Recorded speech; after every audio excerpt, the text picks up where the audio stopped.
venus devant le rond-point de l'hôpital Pellegrin à l'appel de l'intersyndicale pour soutenir les soignants dans leur revendication sur une reconnaissance du fait qu'ils ont été en première ligne. Les applaudissements, c'est sympa, mais ça ne suffit pas. Les médailles que propose le gouvernement, ça a un caractère un petit peu même ridicule. Donc il y a des revendications pour des primes aujourd'hui pour les soignants. Mais derrière tout ça, il ne faut pas oublier que les soignants étaient mobilisés depuis des mois pour obtenir des moyens humains et financiers pour l'hôpital.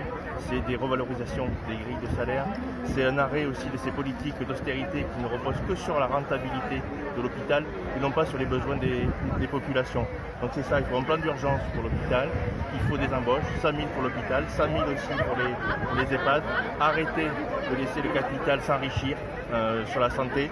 On prend l'exemple de Sanofi, 4 milliards de bénéfices, de Corian qui a des bénéfices aussi incroyables. Et ce qu'on souhaite nous au PCF, c'est que la population, les syndicats, les représentants des soignants, la population soit associée pour définir l'offre hospitalière qui correspond aux besoins de la population. Et on a deux exemples ici à Bordeaux.